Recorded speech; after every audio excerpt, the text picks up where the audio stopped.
Let's talk about the person on your team that you're afraid to lose. That key employee.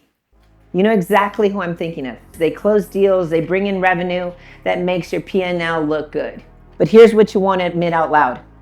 They're slowly poisoning everything you're trying to build. Your other employees, they see it. Everybody around you feels it. They watch this person break rules that you'd fire anyone else for, except for them. They watch you look the other way when it happens, and you avoid it.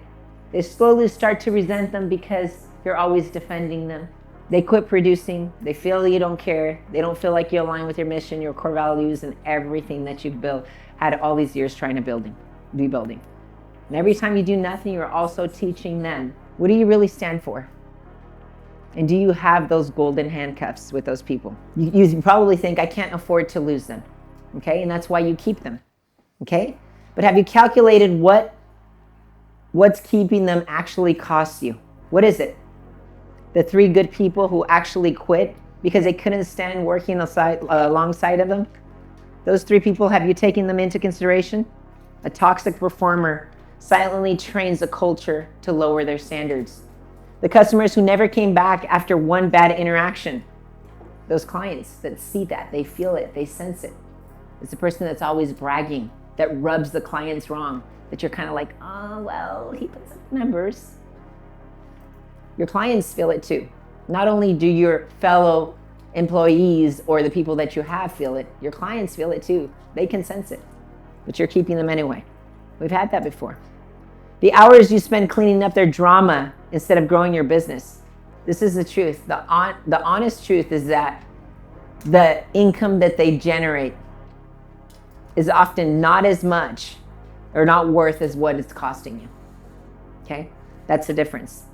You just can't see the second number on a spreadsheet right away. That's the difference. Some of you guys, you let this hold you hostage for years. And you get so caught up in it that you don't even know how to correct it or let it go. They know they have you by the balls. It's the truth. They know you need them and they use it. They use it all the time. I always think about it when in leadership, I always think it's very important for your team to know that you need them. When you tell it to the right person. Hey, I need you for this mission. You're super important. They run and they want to make you proud, and it's so important. The wrong person, the one that that has golden handcuffs on you, you tell them, that person, that you need them, and they hold you hostage to that. Know who you're telling that to. As a good leader will tell the good people that you need them for that mission, and those are the people you're not telling most of the time. So why we hold on? It's not just about money. Let's be honest about what's really happening. You're scared. Scared that if they leave, you'll be exposed. Scared that maybe you can't replace their production. Scared that you'll become dependent on someone who doesn't even respect what you're building. That's not leadership, that's captivity. Okay, the question that changes everything. If this person quit tomorrow, would your remaining team members be relieved or devastated? How would they feel? We've made a lot of mistakes. We've had people that have golden handcuffs on us that we've allowed the exceptions, skip the meetings, roll their eyes, this doesn't apply to them, all that stuff. And what happens is they're slowly exited the culture anyway, and they're not going to last anyway. And then what happens? You realize that the team is relieved. And you're like, man. And then all of a sudden you become relieved and everybody steps up. Because they are, man, you know what? We have a standard here. And it's awesome, okay? So if the answer is relieved to you, even a little bit, you already know what you need to do. Do you want to remain captive or not? Next part, breaking free. First, stop lying to yourself about the situation. Call it what it is. They know you rely too much on their performance. They know it, okay? Second, start building depth. Cross-train, recruit, create systems that don't depend on a single person's magic. That's the backup plan. Do you have a backup plan? Or will you be devastated if you lose somebody? Your key employee, how you're gonna react. Third, have the conversation. We've been talking this whole time of what you're avoiding in conversations. Have the conversation, not the soft one, the real one. Here's a standard, here's what changes, here's the timeline. Are you in or are you out? Give them a chance to correct. Give them a chance to correct. Let them know how you feel. Give them an option. Hey, you either stay or you go, but this is the only way that you stay. But when you have that conversation, also be prepared to let them go.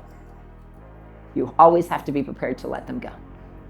And don't go for ultimatums. Hey, you know what? If I get this, I will do this. Bullshit. We had a guy tell us, hey, I feel like I need to go into leadership. And if I don't go into leadership, I'm going to go look for somewhere else to work. I'm like, bye.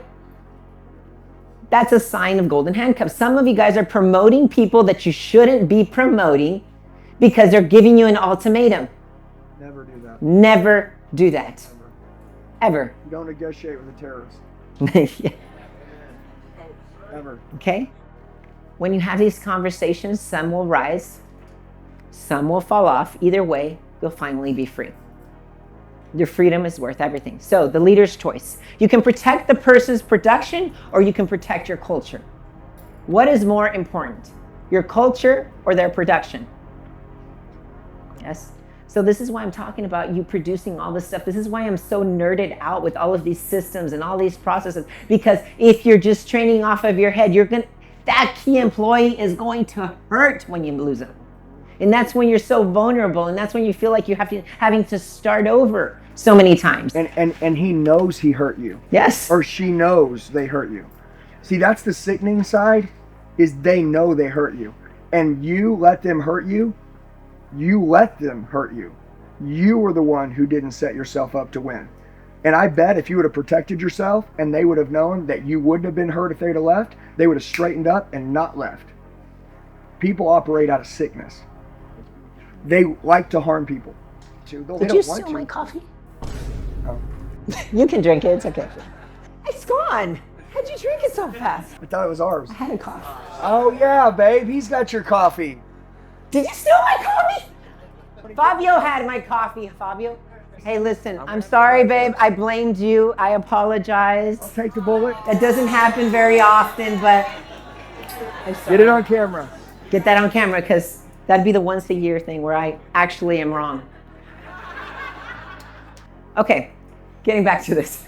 You can protect one person's production or you can protect your culture. It's always a culture over production, but you can't do both. And if you choose production over culture long enough, eventually you'll lose both. You will lose both. This is very temporary. You have to understand that. Where in your business are you tolerating behaviors that contradict your values because of financial performance? Think about it and write that down. The person you're afraid to lose is often the person you can't afford to keep. The person you're afraid to lose is often the person you can't afford to keep. So who came to mind while you're thinking about this section right clearly here? How would your business change if you had the guts to really face that person and finally address it? You'd have some peace. You'd probably sleep at night. You'd have some respect. They knew that, hey, they can trust you. And that's good. The reason why most people don't have trust is because they've made a lot of concessions. Okay? So you have to think about it. Team above everything. Team above everything. Okay? We always look at the lone wolves, the people that separate, the people that think, oh, this meeting doesn't apply to me, or I don't need to be there, or I can do this myself. Those people eventually end up going solo. And what happens to the people that go solo? Leave. They leave. They get attacked. Their eyes start wandering. Drift. What happens to the drifters? That's when they get attacked, okay? But everything aside from what you built, okay?